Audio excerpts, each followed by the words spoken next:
नमस्कार दोस्तों, मैं शुभ लाभ वास्तु विद्या से वास्तु एक्सपर्ट अजीत श्रीवास्तव आपसे पुनः मुखातिब हूँ।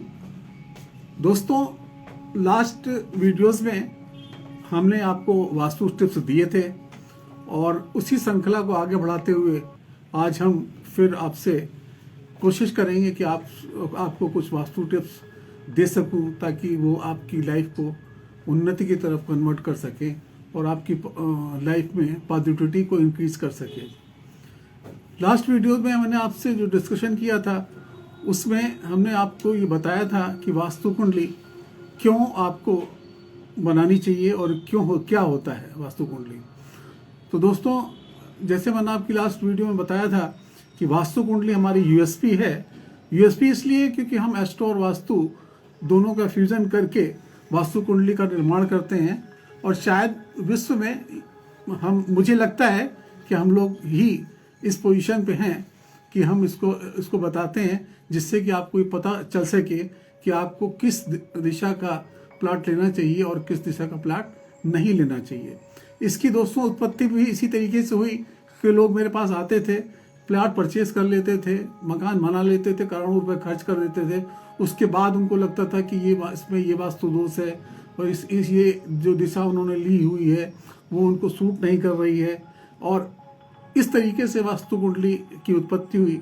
और आज हम अपनी R&D टीम से या उनकी जो रिजल्ट्स हैं रिसर्च के, उससे ये दावे के साथ कह सकते हैं कि उसका 97% के आसपास का एक अच्छा रिजल्ट्स है और लोगों को पता चल रहा है कि उनको कौन सी दिशाएं का प्लाट परचेज करना चाहिए और कौन सी दिशाओं का प्लाट परचेज नहीं करना चाहिए। दोस्तों, लास्ट एपिसोड्स में मैंने आपसे इस टॉपिक को बहुत ज़्यादा जोर दे के बात करने की कोशिश की थी कि प्लाट, मकान या असेट्स तो हमारी सेकेंडरी होती है, सबसे पहले उसको बनाने वाले कौन होते हैं? हम। तो अगर हमारा वास्तु ठीक नहीं है तो हम वास्तु ठीक नहीं का मतलब कि अगर हमारी सोचने की शक्ति नकारात्मक ज़्यादा है और सकारात्मक कम है तो डेफिनेटली हमारे अंदर जो वास्तु दोष है, वास्तु दोष का रीजन यही है कि जो पंचभूत में कोई भी एक तत्व, जो पंच तत्व है उसमें अगर कोई भी तत्व आपका डिसबैलेंस हो जाता है तो उसके असर आपके मानसिक उस पर आते हैं, उसके असर आपके शारीरिक उस पर आते हैं। अगर आपको कोई, जैसे आप अगर मेडिकल टर्म्स में बात करें तो किसी भी बॉडी का अगर कोई भी साल्ट आपका कम पड़ जाता है तो आपको उस तरीके की बीमारी घर कर लेती है। तो सबसे पहले इसीलिए हमने कोशिश की थी कि हमारा जो व्यक्ति निर्माण एक सबसे इम्पोर्टेंट चीज़ है, क्योंकि अगर हमारे सराउंडिंग जो हमारी ऊर्जा है, हमारी जो ऑरा है, उससे जितनी भी नेगेटिविटी कम हो सके, जितना न्यूट्रलाइज हम कर सकें तो वो अति उत्तम होगा। तो उसमें हमने आपसे आपकी एक उच्चतम दिनचर्या कैसे होनी चाहिए इस बारे में डिस्कशन किया था और ये आपको बताया था कि अगर आप उस दिनचर्या को फॉलो करेंगे तो शायद आपकी लाइफ में पॉजिटिविटी बहुत अच्छी तरीके से इंक्रीज हो जाएगी और आपका जो सोचने का तरीका है उसमें बहुत ही ज़्यादा फायदा होगा। उसमें हमने आपसे शेयर किया था कि आपको ब्रह्म मुहूर्त में उठना चाहिए। ब्रह्म मुहूर्त क्या होता है, कब से शुरू होता है, कब से खत्म होता है और क्यों उठना चाहिए। दूसरी चीज़, जब उठते समय आपकी नासिका का श्वास किस तरफ चलना चाहिए, कैसे, और आप उस नासिका को श्वास को अगर ठीक नहीं चल रहा है तो आप उनको कैसे वेट कर सकते हैं। इस तरीके की चीज़ें आपको उसमें हमने आपसे डिस्कशन किया था। तीसरा, हमने आपसे इस तरीके से 15 पॉइंट डिस्कशन किए थे। तीसरे पॉइंट में हमने आपसे यह डिस्कशन किया था कि आपको सकारात्मक ऊर्जा, सकारात्मक जो वेव्स हैं उनको अपने सांसों के द्वारा कैसे लाना है। चौथा, हमने आपसे ये डिस्कशन किया था कि अगर आपको अपनी बॉडी के चारों तरफ ऊर्जा कवच बनाना है जो कि आपकी नेगेटिविटी को न्यूट्रलाइज कर दे तो वो आप कैसे बनाएंगे। पांचवें में आपसे हमने ये जरूर डिस्कस किया था कि आपको पृथ्वी का स्पर्श किस तरीके से करना है ताकि आपकी पॉजिटिविटी इंक्रीज कर सके। और उसके बाद आपसे रिक्वेस्ट की थी कि आप जब उठ जाएं, पृथ्वी स्पर्श कर लें, उसके बाद आपकी जितनी भी ईस्ट साइड की दरवाजे खिड़की हैं आप उनको ओपन कर लें। ओपन करने के बाद फिर आपको मैंने एडवाइस करी थी कि आप 2 गिलास कम से कम गुनगुना पानी घूट घूट कर पिएं और साथ में अपने फेस को वॉश करें। जब पानी पीने के बाद, पानी पीने से पहले आपको कोई कुल्ला नहीं करना है, जो आपको लार है उस पानी के साथ अपने पेट में पी जाना है।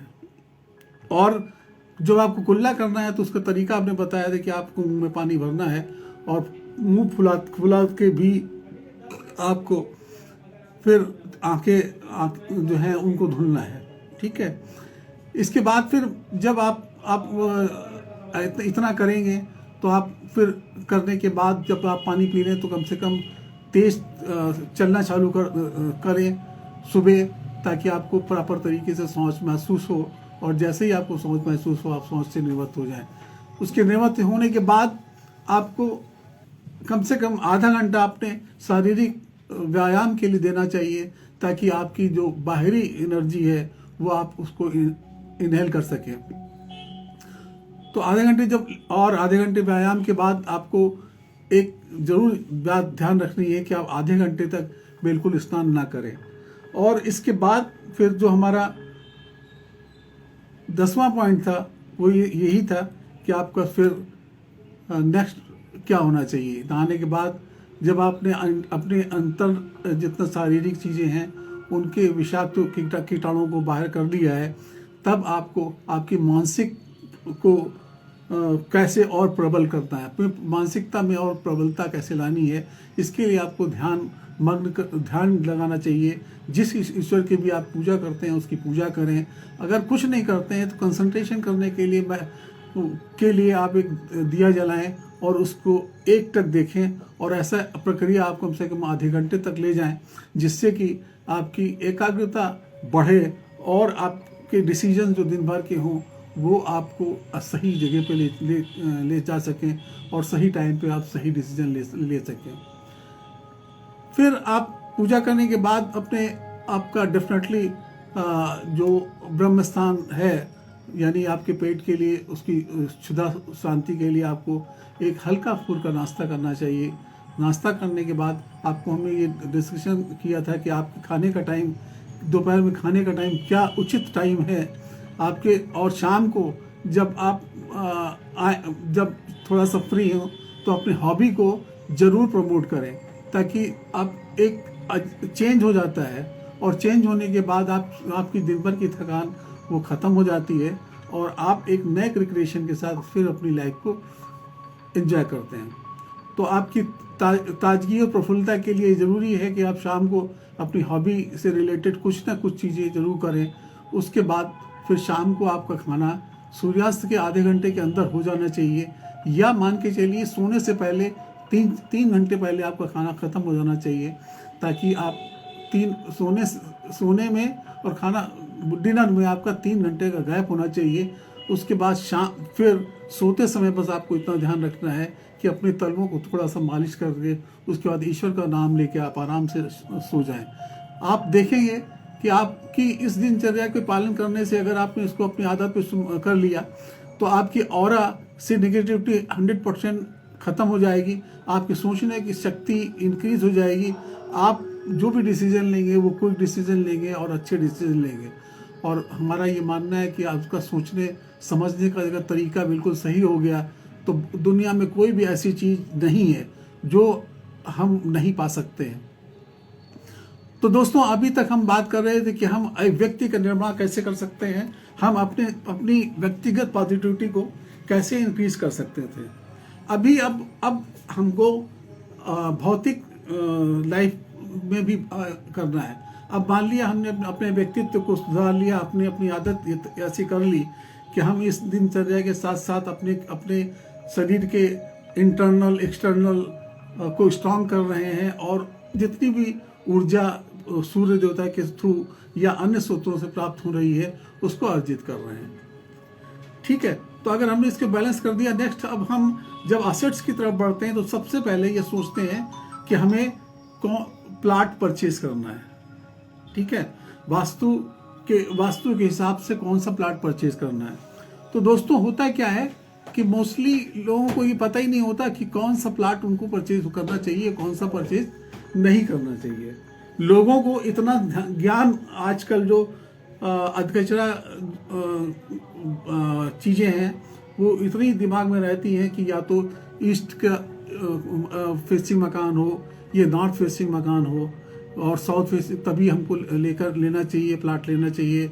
वरना अगर वो साउथ फेसिंग है या कोई और फेसिंग है तो हमको नहीं लेना चाहिए। और आपने मोस्टली ये देखा होगा कि साउथ फेसिंग के मकान लोग परचेज नहीं करते हैं और ईस्ट फेसिंग और नॉर्थ फेसिंग के मकान जो है वो लोग प्रीमियम में परचेज कर लेते हैं, जबकि सत्यता शायद इससे विपरीत होती है। और मेरा ये अपना व्यक्तिगत अनुभव है कि बहुत लोगों को बहुत सी दिशाएं सूट नहीं करती हैं। मैंने जो वर्किंग की है लोगों को दी हुई है, उसमें बहुत पहली चीज़ तो मैं आपसे ये कहना चाहूँगा कि कोई भी प्लाट में 4 दिशाएं ही नहीं होती। 4 दिशाएं का मतलब east west north south. East west north south का मतलब है ईस्ट 90 डिग्री और साउथ 180 डिग्री और वेस्ट 270 डिग्री और उसके बाद 0 डिग्री पे नॉर्थ। क्योंकि हर प्लाट कोई ना कोई टिल्ट जरूर होता है, तो हम लोग कम से कम 8 दिशाओं पे जरूर काम करते हैं। North east, east, south east, south west, north west.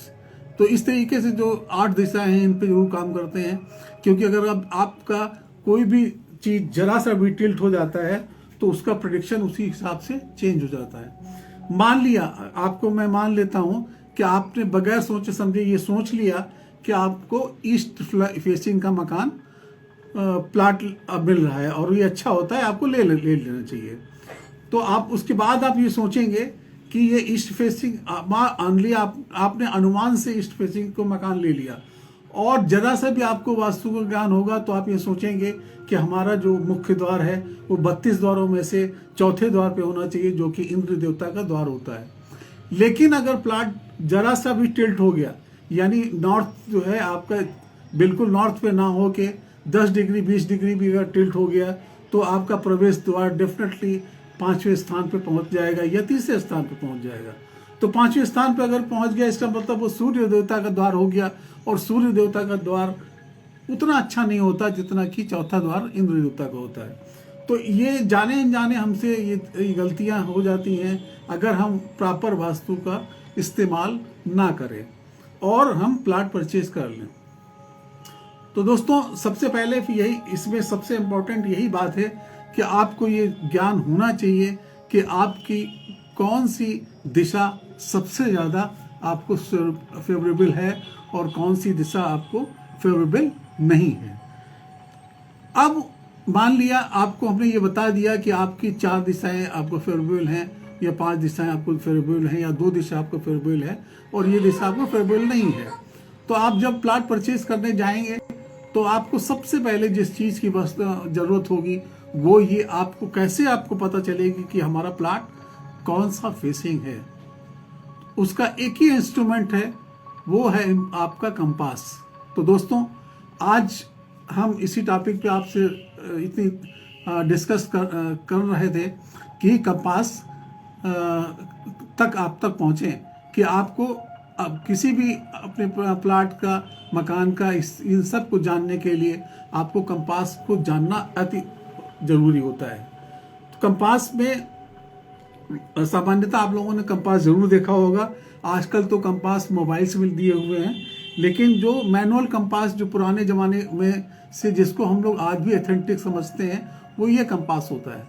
इसमें ये जो रेड आपको लाइन दिखाई पड़ रही है, ये जब सेट होती है नॉर्थ में तो 0 की तरफ, उसके बाद सारी दिशाएं अपने आप क्लियर हो जाती हैं। तो दोस्तों नेक्स्ट एपिसोड में हम आपको ये बताएंगे कि आपको अपनी प्लाट का ज्ञान कहाँ से कैसे प्राप्त करना है, कहाँ पे कंपास रखना है, कंपास रखने की तरीका क्या है, और फिर आपको सही तरीके से ज्ञान हो पाएगा कि आपका एक्चुअल प्लाट की फेसिंग क्या है और उसके हिसाब से आपका वास्तु कैसे उसका ठीक बन सकता है और उसके वास्तु के नक्शे कैसे, वास्तु के अनुसार उसका नक्शा कैसे बनाया जा सकता है। तब तक के लिए नमस्कार।